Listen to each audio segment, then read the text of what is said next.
C'est bon. Amen. Amen. On peut prier maintenant. Père, je te bénis et je te rends grâce pour ce moment précieux. Laisse que tu nous donnes ta parole et que ta parole puisse trouver nos cœurs dans toute la sincérité. Transforme-nous. Nous voulons voir ta gloire. Bénis tous ceux qui vont nous suivre même à travers YouTube, Facebook. Au nom de Jésus, Amen. Amen. Nous sommes en train d'agrémenter un thème très important. Ça fait déjà à peine 3 semaines sur le mystère de prière du parfum. Amen. Amen. Combien de gens sont bénis par ce message? Amen. Moi-même, je suis la première à être béni. Que le Seigneur vous bénisse beaucoup. Amen. Amen. Suivez-nous à chaque instant sur notre chaîne YouTube Porte de l'Orient. Vous allez trouver tous les enseignements et ça va vous édifier. Amen. Nous avions dit que la prière du parfum, c'est une expression de notre sacrifice offert à Dieu.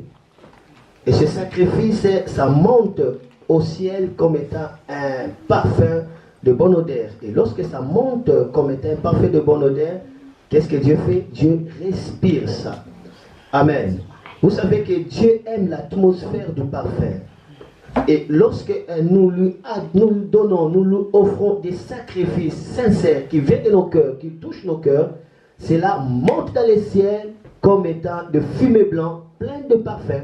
Et lorsque Dieu respire ça, c'est comme si la vie de Dieu commence à bouger dans notre vie. Et toutes choses qui étaient mortes dans notre vie prennent vie, ça se restaure. Et nous commençons à vivre de manière différente. Pourquoi? Parce que notre vie est impactée par la respiration de Dieu qui vient par des sacrifices de parfum que nous sommes en train de lui accorder. C'est pourquoi la Bible dit dans le livre de Apocalypse chapitre 5, on avait lu ça, le verset, je crois, c'était Apocalypse chapitre 5, c'était quel verset? Si vous pouvez me rappeler. Apocalypse chapitre 5, c'était quel verset? C'était le verset 8. La Bible dit, et des coupes d'or remplies du parfum qui sont des prières de saints. Amen. Donc la prière du saint, ce sont des prières du parfum. Mais je tiens à te faire comprendre des choses. Ici, lorsque nous parlons de prière du parfum, il ne s'agit pas seulement le simple fait de se dialoguer à Dieu. Non. Ici, c'est une supplication. C'est un fort intérieur. Notre désir, une action que nous sommes en train de faire pour voir la faveur de Dieu, pour réclamer la main de Dieu sur nous. Et cette action-là, nous appelons ça à la prière du parfum. Amen. C'est comme si quelqu'un dit, je t'en prie, s'il te plaît, est-ce que tu peux me faire ceci, cela? C'est à ce sens-là que nous devons comprendre. Donc c'est une demande faite à titre de grâce et avec une sorte d'humilité et un grand respect. C'est ça la prière du parfum. Et il faut comprendre ici, la prière du parfum, il s'agit tout simplement des sacrifices. Tout sacrifice offert à Dieu a une voix qui crie, qui demande la faveur, qui demande à ce que ta vie ne soit plus la même. Une vie reposée sur les sacrifices, c'est une vie forte. C'est une vie qui est impactée de grandes choses. Si tu veux aller plus loin dans la vie chrétienne, ne néglige pas le sacrifice. Amen. Nous avions dit dans Hébreux 13, le verset, dans Hébreux chapitre 13, le verset 15, le verset 16, la Bible nous parle de deux sacrifices là, le sacrifice de louange et le sacrifice de bien. Et dans Romains chapitre 12, la Bible nous parle des sacrifices du corps. Et jusque là, nous sommes en train de décortiquer, nous avons décortiqué les sacrifices de louange. Et nous sommes maintenant dans le deuxième sacrifice. Il s'agit bien de sacrifice de quoi? De bien. Cela veut dire le fait de donner à Dieu une offrande, de donner à Dieu un sacrifice de bien, quelque chose qui touche ton cœur. Et là, ça va libérer des grands mystères, ça va libérer des grandes interventions divines sur lesquelles nous sommes en train d'enseigner. Et lorsque nous parlons du parfum, ici, retiens dans ton esprit, il s'agit bien de l'encens. Encens ici, par la révélation, signifie le sacrifice agréable. Ici, il ne s'agit pas tout simplement de prendre l'encens comme un produit et on le prie, on a des fumées comme des prêtres le font. Non, là ce sont des typologies.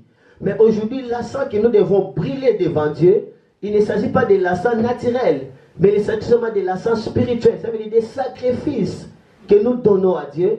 Ce sont des parfums de l'encens qui montent devant Dieu dans le lieu saint et Dieu réagit toujours. Amen. Amen. Si tu lis avec moi dans le livre de Luc chapitre 1, le verset 10. Luc chapitre 1, le verset 10 à 13. J'aimerais que nous lisons pour la gloire du Seigneur. Luc chapitre 1, le verset 10 à 13. Ici, tu vas comprendre que la prière ici du parfait est au-delà des paroles. Amen. Il s'agit de sacrifices. Il s'agit des sacrifices que nous livrons à Dieu. Luc chapitre 1, verset, je dis verset combien? 10 à 13. Est-ce que je peux lire? La Bible dit, tous les peuples de Dieu prient d'ailleurs au moment où on brûle l'encens. Alors un ange du Seigneur se montre à Zacharie. L'ange se tient à droite de l'autel où on brûle l'encens. Quand Zacharie le voit, il le émut et il a trop peur. Mais l'ange lui dit, n'aie pas peur, Zacharie, oui, Dieu a entendu ta prière. Amen. Dieu a entendu ta prière. Élisabeth, ta femme, te donnera un fils, tu l'appelleras Jean. Amen. Amen. Dieu a entendu ta prière. Quelle la prière que Zacharie avait fait? Zacharie n'avait pas prié comme ça. Zacharie avait tout simplement présenté le sacrifice. Il avait brûlé le parfum dans l'autel. Et ce parfum-là, c'était toute une prière que Dieu a entendue. Et Dieu a libéré l'ange Gabriel. L'ange Gabriel lui a dit que non, ta femme qui était stérile depuis très longtemps, maintenant va avoir un enfant. Là, on parle de Jean, de la naissance de qui? De Jean-Baptiste. Donc, tu dois comprendre avec moi que la prière ici, c'est tout simplement de l'action de demander, d'implorer la faveur de Dieu, de supplier l'intervention de Dieu. Mais ici, on les supplie à travers des sacrifices. On vient avec des sacrifices pour bouger la main de Dieu, supplier l'intervention de Dieu et que Dieu s'intéresse et que Dieu soit engagé dans ce que nous sommes en train de désirer. Amen. Amen. Donc Zacharie n'a pas prié, mais il a offert du parfum à l'Éternel.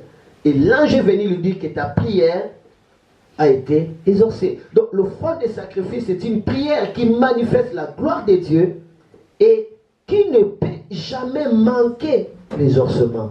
Lorsque quelqu'un présente à Dieu son sacrifice, laisse-moi te dire qu'il ne manquera pas l'exaucement. Amen. Amen. Donc c'est une prière qui oblige les ciels à s'ouvrir. Alléluia. Amen. Et si tu lis dans le livre de Actes chapitre 10, Actes chapitre 10, le verset 3 à 4. Actes chapitre 10, le verset 3 à 4. Amen. Amen. Cherche ça rapidement. Actes chapitre 10, verset 3 à 4. Maman Gisèle, tu peux nous lire. Actes chapitre 10, le verset 3 à 4. Nous devons comprendre le mystère qui se passe lorsque nous offrons à Dieu nos sacrifices. Amen. Amen. Dieu s'engage et nous recevons des réponses de manière prioritaire. Actes chapitre 10, le verset 3 à 4. Est-ce que, maman, tu nous suis? Actes chapitre 10, verset 3 à 4. Ok, tu lis. Amen. Amen. Amen. Un jour, vers 3 heures de l'après-midi, un ange de Dieu se montre à lui. Corneille le voit clairement.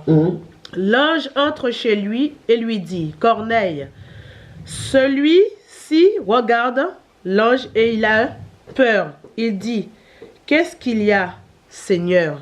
L'ange lui répond, Dieu a accepté tes prières et les dons que tu as faits aux pauvres. Il ne t'oublie pas. Ok, amen. Amen. Dieu a accepté tes prières et les dons que tu fais aux pauvres. Dieu ne t'oublie pas. Ici, on parle de Corneille, il était païen, il n'était pas disciple de Jésus. Il n'a même pas été sauvé. Amen. Il était en Rome. Amen. Amen. Mais qu'est-ce qu'il faisait? Il prenait des sacrifices, des aumônes, il donnait aux pauvres.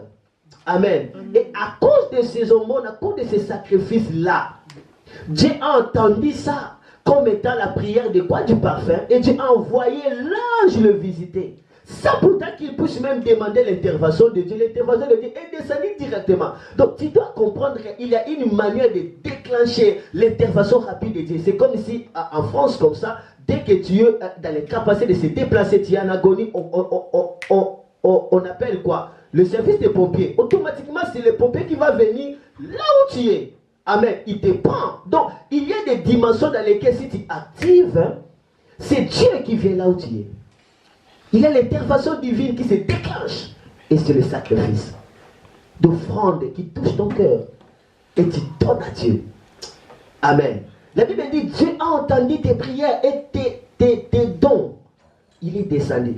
Et à la suite, tu vas comprendre que l'ange là lui a dit que non, je vais envoyer, Dieu va t'envoyer son apôtre Pierre. Il viendra pour te prêcher afin que tu sois sauvé. Et l'apôtre Pierre était venu, il a prêché Corneille. Toute la famille de Corneille était sauvée. Amen. Combien le sacrifice nous ouvre des portes? Combien d'un certain niveau dans notre vie où nous voulons que certaines choses nous quittent, ça n'arrive pas à nous quitter. Où nous voulons que certaines portes soient ouvertes, mais tu forces, ça n'arrive pas.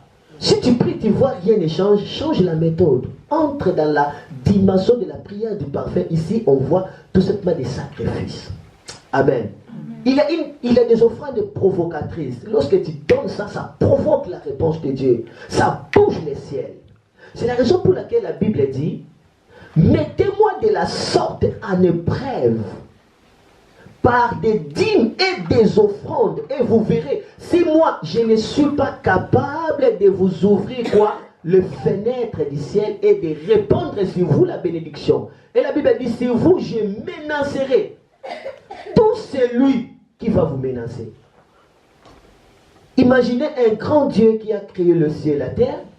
Il se permet à un homme de le mettre à l'épreuve, de l'éprouver. Est-ce qu'on peut éprouver Dieu? Nulle part dans la Bible où Dieu a autorisé qu'une personne puisse l'éprouver, puisse le mettre en épreuve. La Bible dit, tu n'éprouveras pas le Seigneur ton Dieu. Tu ne tenteras pas le Seigneur ton Dieu. Mais il y a une brèche que Dieu a ouverte pour que la personne, l'être aimé, l'être la plus faible, puisse l'éprouver, puisse voir sa puissance. C'est à travers des sacrifices. C'est pourquoi il dit, mettez-moi des sortes. Ça veut dire, dans cette sorte, dans ces genres de choses, tu es autorisé de mettre Dieu à l'épreuve. Et tu veux voir si Dieu n'est pas capable de résoudre ton problème. Quelle est la sorte que tu vas toucher Dieu? La Bible dit, par des dîmes et quoi? Des offrandes. La Bible dit, et vous verrez, si moi Dieu, je ne suis pas capable de vous ouvrir les fenêtres du ciel. Vous savez, les fenêtres du ciel, c'est quoi? Ce sont des portes, des opportunités. La vie dépend des opportunités qu'on raconte.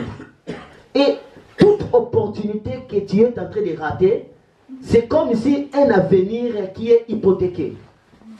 Amen. Mettez-moi des sortes en épreuve par des dîmes et des offrandes. Vous verrez si moi je ne suis pas capable de ouvrir pour vous les écrits du ciel. Est-ce que tu comprends ces choses? Et la Bible dit, vous êtes égarés, vous êtes éloignés de moi depuis vos pères. Revenez à moi par des dîmes et des offrandes. Et vous dites, à quoi devons-nous revenir? Dieu dit, mais c'est par vos dîmes et par vos offrandes. Donc les sacrifices, les offrandes et sacrifices, c'est un moyen par lequel l'homme se rapproche de Dieu. Ma soeur, mon frère, laisse-moi te dire une chose que tu dois comprendre. Que les sacrifices nous rendent humbles. Les sacrifices nous rendent dépendants de Dieu. Et les sacrifices nous rendent très attachés à Dieu. C'est lui qui fait un sacrifice sincère. Quelque chose qui l'aimait tellement beaucoup. Il donne à Dieu. Cette personne-là sera humble. Vous. Hein? Si tu vois quelqu'un en train de donner les offrandes, il est orgueilleux, c'est qu'il a donné l'offrande et il n'a pas encore donné les sacrifices. Si vraiment tu viens avec les sacrifices, toi-même tu commenceras à trembler. Amen. Parce que tu ne voulais pas. C'est ce que tu avais, non? Et tu viens comme ça, tu vas sentir que ton cœur est quoi? Est touché. Et lorsque ton cœur est touché, lorsque tu mets ton sacrifice, tu le donnes à Dieu, c'est comme si ton cœur a été amputé de toi et maintenant mis à Dieu. La Bible dit, là où est ton trésor, c'est là où sera ton cœur. Maintenant, si tu donnes à Dieu un sacrifice, ça veut dire que tu donnes à Dieu ton trésor, donc ton cœur commencera à se dépendre de qui? De Dieu. Les sacrifices nous rendent dépendants de Dieu. Et les sacrifices nous ouvrent des portes. Les sacrifices nous rendent humbles. Les sacrifices nous rendent attachés à Dieu. Si tu veux vivre une vie chrétienne pleine d'éloges, pleine des exploits, n'oublie pas des sacrifices. C'est la raison pour laquelle la Bible nous présente que tous les patriarches de la Bible, à chaque fois qu'ils donnaient à Dieu des sacrifices, ils s'approchaient de Dieu et ils invoquaient Dieu. Amen. On dit toujours, Abraham mit l'autel, il fait les sacrifices et il invoque Dieu et Dieu l'a pari. Et Dieu l'a pari. Donc il faut retenir que devant, au-dessus de chaque sacrifice de l'autel, il y a toujours la gloire de Dieu qui descend là. Imaginez, la Bible dit que Salomon a donné à Dieu 1000 taureaux. 1000 taureaux. Amen. Il donne à Dieu 1000 taureaux parce qu'il est devenu roi. Lorsqu'il a donné à Dieu 1000 taureaux, la Bible dit, la nuit, dans les songes, Dieu est venu les visiter. Salomon n'a même pas appelé Dieu. Il n'a même pas gêné, il n'a même pas dit, Dieu visite-moi. Non, il a tout simplement donné ce qui était parfait, ce qui touchait son cœur. Il donne à Dieu. La nuit, Dieu est venu le visiter. Dieu lui dit, petit, la chose que tu viens de me donner est tellement grave. Demande-moi tout ce que tu veux. Je vais te le donner. Maman, c'est dans l'hôtel que tu vas recevoir comment on appelle ça? C'est dans l'hôtel que tu vas recevoir les chèques blancs de Dieu. Vous savez les chèques blancs? Cela veut dire, on te donne seulement les chèques, toi, écris seulement le montant que tu veux. As-tu déjà expérimenté ça? Un chèque blanc. T'as là. Maman, ça me pousse même à parler la langue. Ça me touche. Vous savez, le sacrifice déclenche à Dieu, te donne l'autorisation de vivre les chèques blancs de Dieu. Dieu dit à Salomon, demande-moi ce que tu veux, je vais te le donner. Salomon n'a même pas dit ça. Mais je te dis, la source de la sagesse de Salomon, ça vient d'où? Ça vient par les sacrifices qu'il avait fait. Parce qu'à partir de là, Salomon n'arrive pas à dire. Salomon dit, Seigneur, donne-moi seulement la sagesse pour conduire Israël. Ah, Dieu dit, je te donne la sagesse. Mais la sagesse que tu auras, personne sur la terre n'aura cette sagesse. Je te dis, à l'époque de Salomon, les rois de l'Occident, de l'Orient, de l'Afrique, venaient consulter Salomon pour avoir la sagesse en vue de diriger leur gouvernement. Est-ce que tu sais ça? Est-ce que tu sais que chaque mois, il y avait tout un grand bateau qui apportait de grandes richesses, de l'or, des bois, et ça arrivait dans le palais de Salomon à cause de quoi? À cause de la sagesse de Salomon. Est-ce que tu sais ça? Est-ce que tu sais que dans le royaume de Salomon, la Bible dit l'or était rendu commun. Cela veut dire que toute personne avait la capacité d'avoir l'or dans sa maison. As-tu déjà vu l'or est devenu commun? L'or est devenu commun comme de l'eau à boire. Pourquoi? Parce que la sagesse de Salomon a rendu la richesse en Israël matérielle.